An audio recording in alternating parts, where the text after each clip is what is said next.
Ada sebuah indikasi ekonomi untuk mengukur kemajuan sebuah bangsa saat ini, yaitu seberapa masyarakatnya mengenal dan seberapa banyak masyarakatnya menggunakan digital payment. Misalnya, dua buah negara di Eropa, Swedia dan Finlandia, sudah 90% mereka menggunakan cashless karena semuanya menggunakan digital payment. Tiongkok, 70%-nya digital payment. Namun ada yang dahsyat dari Tiongkok, yaitu perputaran pembayaran digital di dalam negerinya 2 kali PDB negaranya. Tiongkok, PDB-nya itu 13.000 billion dolar atau 13 kali besarnya Indonesia. Indonesia sekitar 1.000 billion. Penduduk Indonesia dibanding Tiongkok itu 1:5. Indonesia 270 jutaan, Tiongkok 1,4 miliar. Jadi kekayaan per individu juga kekayaan negara antara Indonesia dengan Tiongkok adalah Tiongkok lebih kaya 3 kali lipat dari Indonesia. Lalu ada lagi yang sangat mencolok perbedaannya. Pembayaran digital di Tiongkok itu 2 kali PDB-nya alias 26.000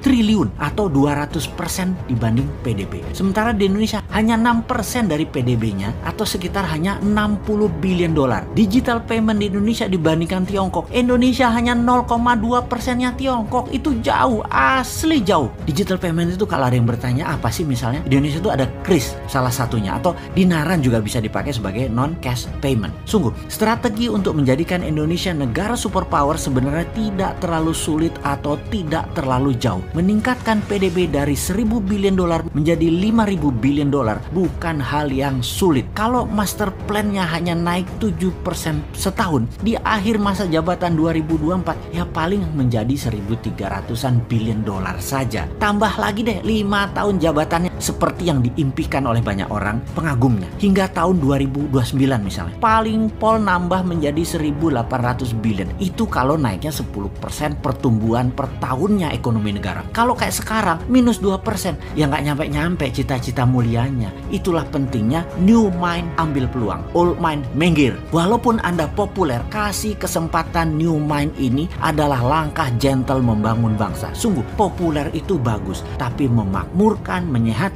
dan menyelamatkan bangsa dan negara ini itu jauh lebih bagus. Dalam 5 tahun naik 5 kali lipat, bagaimana caranya? Sebenarnya nilai itu secara ekonomi itu sudah menyusul Tiongkok dalam hal perbandingan pendapatan per kapitanya. Jadi dengan langkah kecil membuat 5 kali lipat naik dalam 5 tahun, maka 20 tahun ke depan PDB Indonesia adalah 25.000 billion. Bukan tidak mungkin atau naik 25 kali dari saat ini. Caranya, nah ini kan banyak yang bertanya begitu terus. Oke, pertama, dibangun kesadaran masyarakat menggunakan transaksi non-cash. Permurah biaya internet sampai 0 kalau perlu, dan jasa keuangan transfer harus 0. Kedua, tinggikan uang beredar hingga 5 kali lipat dari sekarang. Namun harus dengan peningkatan produksi 10 kali lipat dari sekarang. Secara nasional kita harus mendata mana produksi asli Indonesia yang 100% berbahan lokal hingga produksi yang 70% berbahan baku lokal. Kemudian yang 40% unsur lokalnya. Terus hingga 0. Kemudian ada lagi yang 100% produksinya berbahan impor. Itu harus didata. Ini adalah peta nasional produksi berbahan baku lokal yang kita harus tahu. Lalu sekali lagi kita petakan yang satu lagi, yaitu mana produk tersebut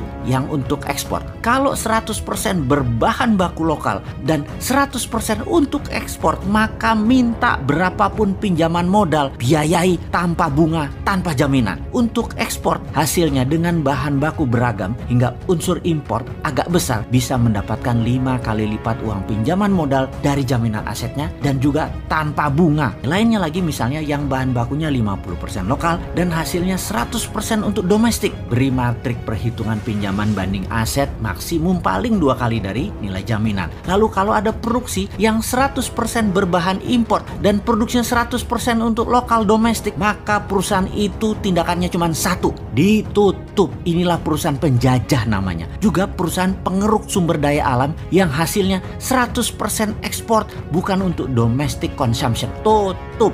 Kita harus waspada sama yang model beginian. Penjajahan ekonomi model beginian harus waspada dan harus dihilangkan. hilangkan dari muka bumi Indonesia. Juga mereka yang punya hutang menggunakan mata uang asing ini harus dipetakan. Mereka ini bisa saja kalau ada apa-apa langsung tinggalin Indonesia. Ini mereka harus diwaspadai. Mereka itu agen-agen asing sebenarnya. Nantinya mereka meninggalkan hutang dalam mata uang asing di Indonesia. Produk hasilnya juga untuk pasar lokal. Bahan bakunya import. Wis, asli ini bajingan ekonomi. Harus ditutup, harus disikat aja mereka ini. Wis, jelas yo. Jangan nanya lagi duitnya dari mana. Jangan sampai ketinggian ilmu, sampai nggak bisa diaplikasikan. Saat ini terbukti loh, kalian itu sudah 40 tahun dikasih kesempatan para ekonom tersebut ternyata nggak pernah bikin rupiah menguat, tapi mau ngajarin generasi new mind hal yang tidak terbukti tadi. Katanya bisa membuat ekonomi negara nantinya jadi berdaulat. Stop, mana terima kaum new mind sekarang udah enek sama lu.